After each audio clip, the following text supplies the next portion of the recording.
Welcome, ladies and gentlemen, to Commodity TV and a new edition of our online interview series. We want to get a short update after those fantastic news from Revival Gold. And Hugh Agro is here with us, the CEO. Hey, good morning to Canada. How are you, Hugh? Very good, Jochen. Great to be with you. Yeah, thanks for taking the time. I know you were very busy. You have been Beaver Creek, Denver Gold, etc. So a lot of things are going on. We want to talk about that later. But first of all, and I'm a shareholder in the company, I want to disclose that also. We want to talk about the Mercur Gold Project. And I think from my understanding, you brought out fantastic column Leech metallurgical test results. So can you please give us an idea why I'm hopefully right? You bet, Jochen. And I'm glad you caught that. It's great news for Revival Gold. Of course, we bought the Mercur project in a private Mhm. transaction in May.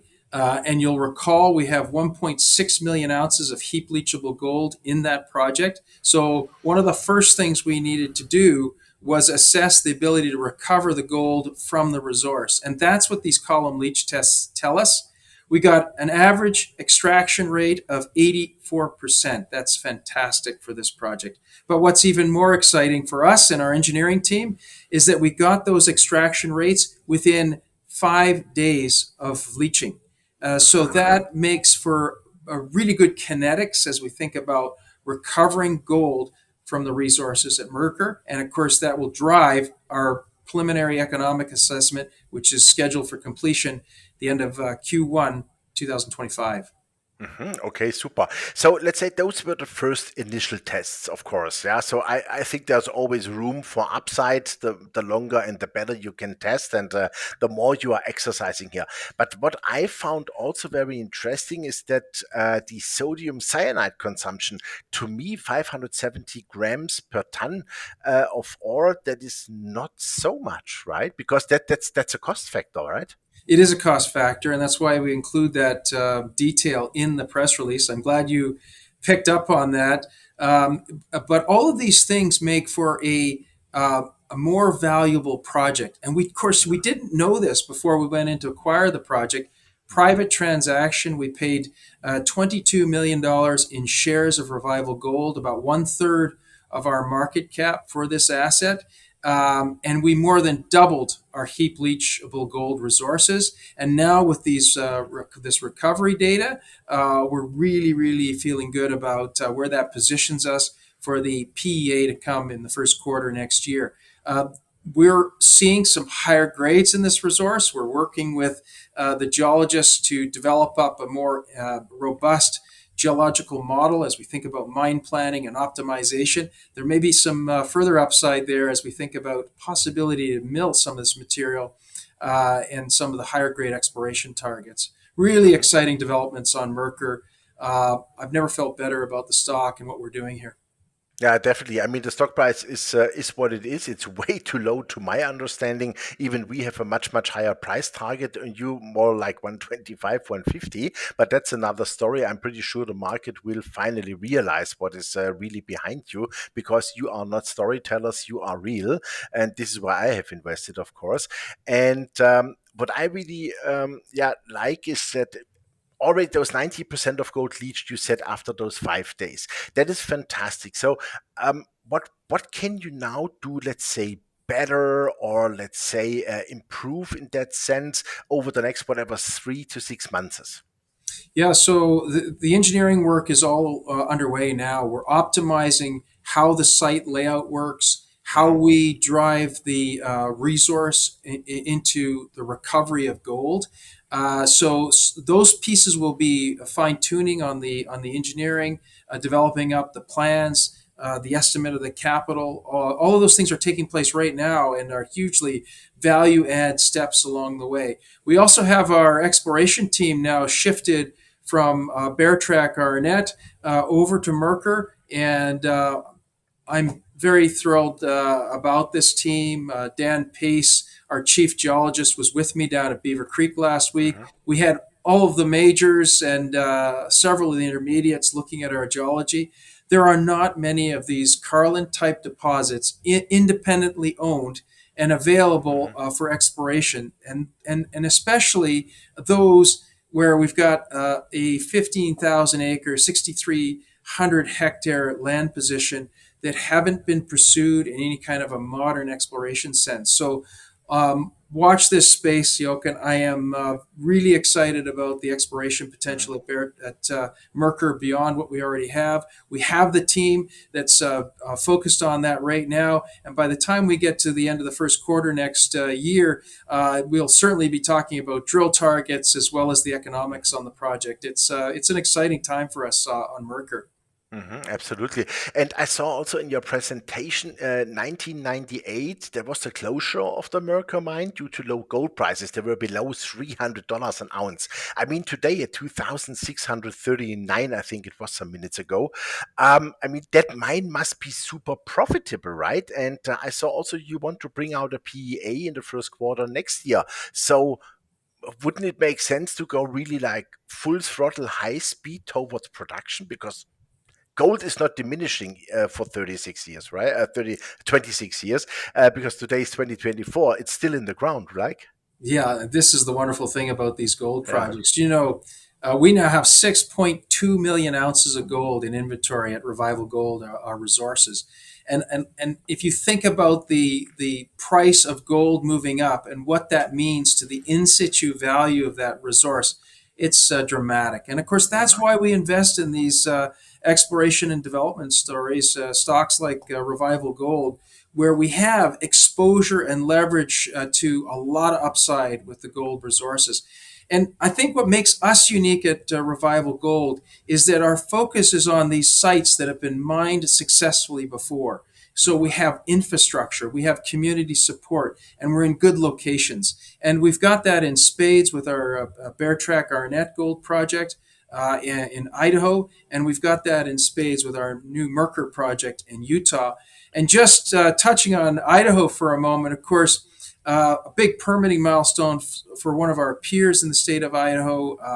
The Perpetua project has got its draft record of decision approved. And I think what this demonstrates is that permitting in the Western United States works. And here we are with 6.2 million ounces of gold in development in Revival Gold, trading at $7 an ounce in the ground. Tremendous value, tremendous exposure, leverage to the gold price, and we've got a great team working on taking these projects forward. And to your point, Jochen, the price of gold just keeps going up from record to record. Mhm. Yeah, absolutely. And that's why I think it makes so much sense to really bring it fast into production. I couldn't agree more. And again, this is one of the advantages of the project we've just acquired with Mercur. Mhm. It can move more quickly into production because it's on private ground, and that will allow us to permit more quickly. So Mhm. we're driving that full steam ahead, capital efficient site. Team that knows what it's doing and has done this before. I think we're well set up to take advantage of that gold price and do it sooner than many of our peers. So would that mean after the PEA next year that you maybe skip the PFS and go directly to a FS and say, hey, come on, guys, it looks all so good. Let's rock it here and search for a partner, whatever. Yeah, it's tempting to just to skip the engineering details and so on. But of course, those things are needed, Jochen. Along the path to production, there are always things that one has to do to optimize and ensure that when we get to construction, we don't trip. And there's been lots of examples in our industry of companies that have tripped up going through construction. We don't want to be one of those. We'll take care to do the right work and to do take all the steps necessary to optimize on what we have. And that doesn't mean taking our time. It means moving diligently forward to Mhm. produce free cash flow. Okay, super. Maybe some one question on what's going on. Let's say until the end of the year. What are let's say your major plans? What do you want to achieve? Well, we absolutely want to get the story out. I was at in Colorado with the Hmm. conferences a couple of weeks ago. We've got a lot of interest in what Revival Gold is doing, so we're going to be doing a lot of marketing as this gold price environment is really touched off. a nerve, I think, in the U.S. retail environment. Hmm. That's definitely the case with the corporates who have to fill their pipelines with new projects to produce gold from, and so we're seeing a lot of enthusiasm there. And I do think that the institutional market, the big investors, will crowd into this space here. So we want to get out and tell the story. That's job one. A lot of marketing plan for the next few months here to get the story out. But on the ground, we've got our exploration team on our Mercur project looking for new targets for future drilling and developing up our plans for those activities. At Mercur, we've got, of course, all that engineering optimization work taking place. I mentioned our chief geologist, Dan Pace. Our VP Engineering and Development, John Mayer, is working on all of the engineering and coordination of the consultants and the team around that. A lot of value creation in those steps that John is overseeing. And then from an exploration point of view, permitting point of view at Bear Track Arnett, we're marching along with permitting preparations. We've got a draft plan of operations coming together, which is the formal step to kick off the state process and the federal process.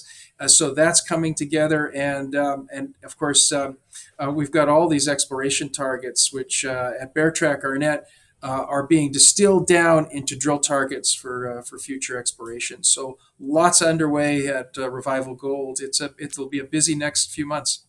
Super. That sounds great. And the question of the question is, where is gold staying in Christmas? Gold price?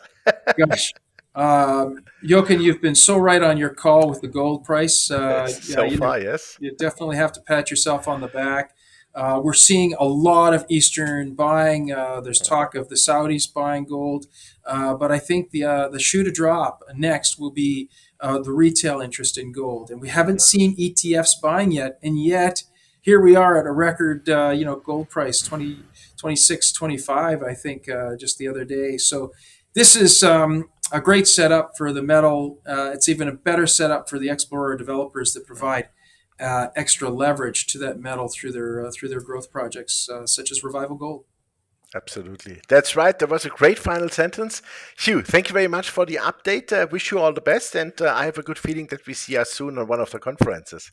Yeah, thank you, Jochen. Super, thank you very much. Yeah, ladies and gentlemen, that was Hugh Agro, the CEO of Revival Gold, and you heard it. Over 6 million ounces in the ground in the lovely US. You cannot be better, let's say, except Canada if you want.